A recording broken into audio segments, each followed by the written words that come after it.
ओम श्री गणेशाय नमः। ओम नमो भगवते वासुदेवाय नमः। श्रीमद् भागवत महापुराण प्रथम स्कंद अष्टम अध्याय। सूर्य कहते हैं, इसके बाद पांडव श्री कृष्ण के साथ जलांजलि के इच्छुक मरे हुए स्वजनों का तर्पण करने के लिए स्त्रियों को आगे करके गंगा तट पर गए। वहाँ उन सब ने मृत बंधुओं को जलदान दिया और उनके गुणों का स्मरण करके बहुत विलाप किया। तदनंतर भगवान के चरण कमलों की धूलि से पवित्र गंगा जल में पुनः स्नान किया। वहाँ अपने भाइयों के साथ कुरुपति महाराज युधिष्ठिर, धृतराष्ट्र, पुत्र शोक से व्याकुल गांधारी, कुंती और द्रौपदी सब बैठकर मरे हुए स्वजनों के लिए शोक करने लगे। भगवान श्री कृष्ण ने धौम्यादि मुनियों के साथ उनको सांत्वना दी और समझाया कि संसार के सभी प्राणी काल के अधीन है, मौत से किसी को कोई बचा नहीं सकता। इस प्रकार भगवान श्री कृष्ण ने अजात शत्रु महाराज युधिष्ठिर को उनका वह राज्य जो धूर्तों ने छल से छीन लिया था वापस दिलाया तथा द्रौपदी के केशों का स्पर्श करने से जिनकी आयु क्षीण हो गई थी उन दुष्ट राजाओं का वध कराया। साथ ही युधिष्ठिर के द्वारा उत्तम सामग्रियों से तथा पुरोहितों से 3 अश्वमेध यज्ञ कराए। इस प्रकार युधिष्ठिर के पवित्र यश को 100 यज्ञ करने वाले इंद्र के यश की तरह सब और फैला दिया। इसके बाद भगवान श्री कृष्ण ने वहाँ से जाने का विचार किया। उन्होंने इसके लिए पांडवों से विदा ली और व्यास आदि ब्राह्मणों का सत्कार किया। उन लोगों ने भी भगवान का बड़ा ही सम्मान किया। तदनंतर सात्यकी और उद्धव के साथ द्वारका जाने के लिए वे रथ पर सवार हुए। उसी समय उन्होंने देखा कि उत्तरा भय से विह्वल होकर सामने से दौड़ी चली आ रही है। उत्तरा ने कहा, देवादिदेव जगदीश्वर, आप महायोगी हैं, आप मेरी रक्षा कीजिए, रक्षा कीजिए। आपके अतिरिक्त इस लोक में मुझे अभय देने वाला और कोई नहीं है क्योंकि यहाँ सभी एक दूसरे की मृत्यु के निमित्त बन रहे हैं। प्रभु, आप सर्वशक्तिमान हैं। यह दमकते हुए लोहे का बाण मेरी ओर दौड़ा आ रहा है। स्वामी, यह मुझे भले ही जला डाले, परंतु मेरे गर्भ को नष्ट ना करे, ऐसी कृपा कीजिए। सूर्य जी कहते हैं, भक्त वत्सल भगवान श्री कृष्ण उसकी बात सुनते ही जान गए कि अश्वत्थामा ने पांडवों के वंश को निर्बीज करने के लिए ब्रह्मास्त्र का प्रयोग किया है। शौनक जी, उसी समय पांडवों ने भी देखा कि जलते हुए 5 बाण हमारी ओर आ रहे हैं, इसलिए उन्होंने भी अपने अपने अस्त्र उठा लिए। सर्वशक्तिमान भगवान श्री कृष्ण ने अपने अनन्य प्रेमियों पर, शरणागत भक्तों पर बहुत बड़ी विपत्ति आई जानकर अपने निज अस्त्र सुदर्शन चक्र से उन निज जनों की रक्षा की। योगेश्वर श्री कृष्ण समस्त प्राणियों के हृदय में विराजमान आत्मा हैं।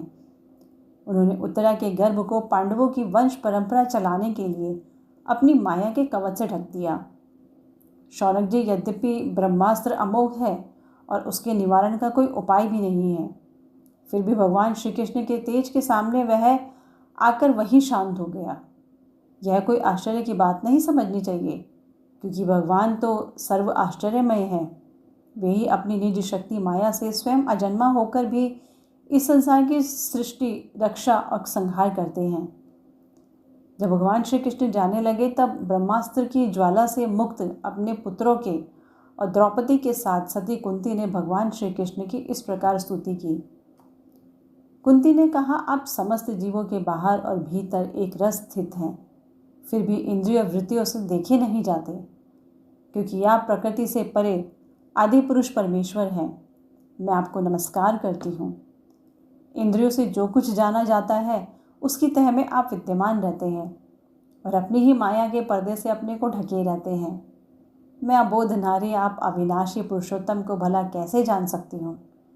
जैसे मूढ़ लोग दूसरा वेश धारण किए हुए नट को प्रत्यक्ष देखकर भी नहीं पहचान सकते, वैसे ही आप दिखते हुए भी नहीं दिखते। आप शुद्ध हृदय वाले विचारशील जीवन मुक्त परम हंसों के हृदय में अपनी प्रेममयी भक्ति का सृजन करने के लिए ही अवतीर्ण हुए हैं। फिर हम अल्पबुद्धि स्त्रियां आपको कैसे पहचान सकती हैं? आप श्री कृष्ण वासुदेव, देवकी नंदन, नंद गोप के लाडले लाल गोविंद को हमारा बारंबार प्रणाम है, जिनकी नाभि से ब्रह्मा का जन्म स्थान कमल प्रकट हुआ है, जो सुंदर कमलों की माला धारण करते हैं, जिनके नेत्र कमल के समान विशाल और कोमल है, जिनके चरण कमलों में कमल का चिन्ह है, श्री कृष्ण, ऐसे आपको मेरा बार बार नमस्कार है। ऋषिकेश, जैसे आपके दुष्ट कंस के द्वारा कैद की हुई और चिरकाल से शोकग्रस्त देवकी की रक्षा की थी, वैसे ही पुत्रों के साथ मेरी भी आपने बार बार विपत्तियों से रक्षा की है। आप ही हमारे स्वामी हैं, आप सर्वशक्तिमान हैं। श्री कृष्ण, कहाँ तक गिनाऊं? विश्व से, लाक्षागृह की भयानक आग से, हिडम आदि राक्षसों की दृष्टि से, दुष्टों की द्यूत सभा से, वनवास की विपत्तियों से और अनेक बार के युद्धों में आपने अनेक महारथियों के अस्त्रों शस्त्रों से और अभी भी इस अश्वत्थामा के ब्रह्मास्त्र से भी आपने ही हमारी रक्षा की है। जगत गुरु, आप हमारे जीवन में सर्वदा पद पद पर विपत्तियां आती रही, क्योंकि विपत्तियों में ही निश्चित रूप से आपके दर्शन हुआ करते हैं और आपके दर्शन हो जाने पर फिर जन्म मृत्यु के चक्कर में नहीं आना पड़ता। ऊंचे कुल में जन्म, ऐश्वर्य, विद्या और संपत्ति के कारण जिसका घमंड बढ़ रहा है, वह मनुष्य तो आपका नाम भी नहीं ले सकता, क्योंकि आप तो उन लोगों को दर्शन देते हैं जो अकिंचन है। आप निर्धनों के परम धन हैं। माया का प्रपंच आपका स्पर्श भी नहीं कर सकता। आप अपने आप में ही विहार करने वाले परम शांत स्वरूप हैं। आप ही कैवल्य मोक्ष के अधिपति हैं। आपको मैं बार बार नमस्कार करती हूँ। मैं आपको अनादि अनंत सर्वव्यापक सबके नियंता काल रूप परमेश्वर समझती हूँ। संसार के समस्त पदार्थ और प्राणी आपस में टकराकर विषमता के कारण परस्पर विरुद्ध हो रहे हैं, परंतु आप सब में समान रूप से विचर रहे हैं। भगवान, आप जब मनुष्य की सी लीला करते हैं तब आप क्या करना चाहते हैं यह कोई नहीं जानता। आपका कभी कोई ना प्रिय है और ना अप्रिय। आपके संबंध में लोगों की बुद्धि ही विषम हुआ करती है। आप विश्व की आत्मा हैं, विश्व रूप हैं। ना आप जन्म लेते हैं और ना कर्म ही करते हैं। फिर भी पशु पक्षी मनुष्य ऋषि जलचर आदि में आप ही जन्म लेते हैं और उन योनियों के अनुरूप दिव्य कर्म भी करते हैं। यह आपकी लीला ही तो है। जब बचपन में आपने दूध की मटकी फोड़कर यशोदा मैया को खिजा दिया था और उन्होंने आपको बांधने के लिए हाथ में रस्सी ली थी, तब आपकी आंखों में आंसू छलक आए थे। काजल कपोलों तक बह चला था, नेत्र चंचल हो रहे थे और भय की भावना से आपने अपने मुख को नीचे की ओर झुका लिया था। आपकी उस दशा का, लीला छवि का ध्यान करके मैं मोहित हो जाती हूँ। भला जिससे भय भी भय मानता है, उसकी यह दशा? आपने अजन्मा होकर भी जन्म क्यों लिया है? इसका कारण बतलाते हुए कोई कोई महापुरुष यूँ कहते हैं कि जैसे मलयाचल की कीर्ति का विस्तार करने के लिए उसमें चंदन प्रकट होता है, वैसे ही अपने प्रिय भक्त पुण्य श्लोक राजा यदु की कीर्ति का विस्तार करने के लिए ही आपने उनके वंश में अवतार ग्रहण किया है। दूसरे लोग यूँ कहते हैं कि वसुदेव और देवकी ने पूर्व जन्म में सुतपा अपृष्णी के रूप में आपसे यही वरदान प्राप्त किया था, इसलिए आप अब जन्मा होते हुए भी जगत के कल्याण और दैत्यों के नाश के लिए उनके पुत्र बने हैं। कुछ लोग यूँ कहते हैं कि यह पृथ्वी दैत्यों के अत्यंत भार से समुद्र में डूबते हुए जहाज की तरह डगमगा रही थी, पीड़ित हो रही थी। तब ब्रह्मा की प्रार्थना से उसका भार उतारने के लिए ही आप प्रकट हुए। कोई महापुरुष यूँ कहते हैं कि जो लोग इस संसार में अज्ञान, कामना और कर्मों के बंधन में जकड़े हुए पीड़ित हो रहे हैं, उन लोगों के लिए श्रवण और स्मरण करने योग्य लीला करने के विचार से ही आपने अवतार ग्रहण किया है। भक्तजन बार बार आपके चरित्र का श्रवण, ज्ञान, कीर्तन एवं स्मरण करके आनंदित होते रहते हैं। वे ही अविलंब आपके उस चरण कमल का दर्शन कर पाते हैं जो जन्म मृत्यु के प्रवाह को सदा के लिए रोक देता है। भक्त वांछा कल्पतरु प्रभो, क्या अब आप अपने आश्रित और संबंधी हम लोगों को छोड़कर जाना चाहते हैं? आप जानते हैं कि आपके चरण कमलों के अतिरिक्त हमें और किसी का सहारा नहीं है। पृथ्वी के राजाओं के तो हम यूं ही विरोधी हो गए हैं। जैसे जीव के बिना इंद्रियां शक्तिहीन हो जाती हैं, वैसे ही आपके दर्शन बिना यदुवंशियों के और हमारे पुत्र पांडवों के नाम तथा रूप का अस्तित्व ही क्या रह जाता है।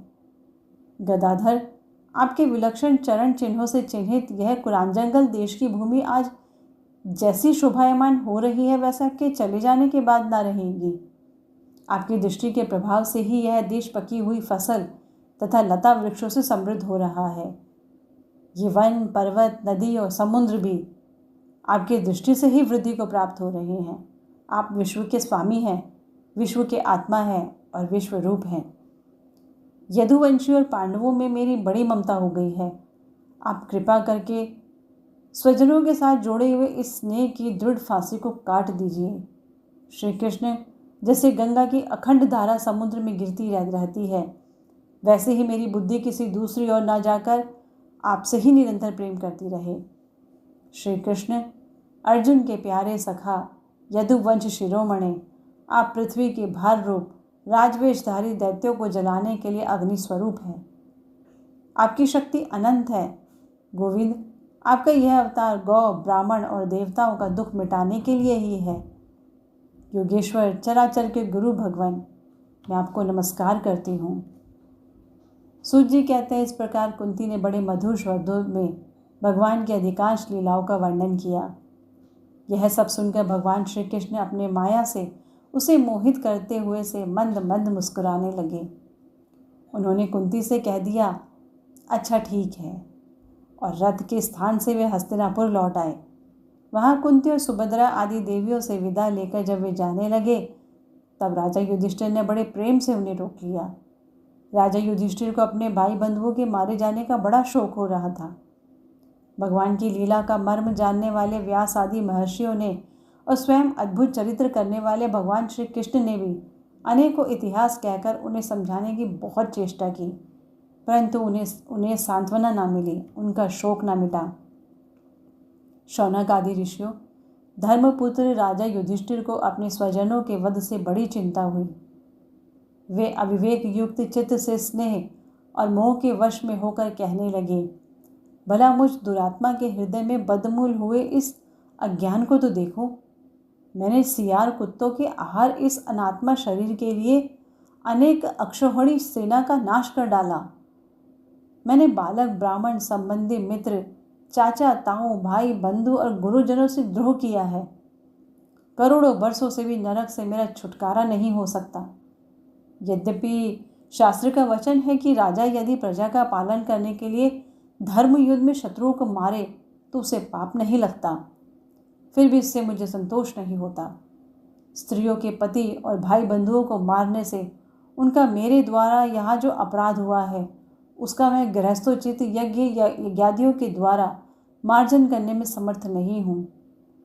जैसे कीचड़ से गंदा जल स्वच्छ नहीं किया जा सकता, मदिरा से मदिरा की अपवित्रता नहीं मिटाई जा सकती, वैसे ही बहुत से हिंसा बहुल यज्ञों के द्वारा एक भी प्राणी की हत्या का प्रायश्चित नहीं किया जा सकता। प्रथम स्कंद का 8वां अध्याय संपन्न हुआ। ओम नमो भगवते वासुदेवाय नमः।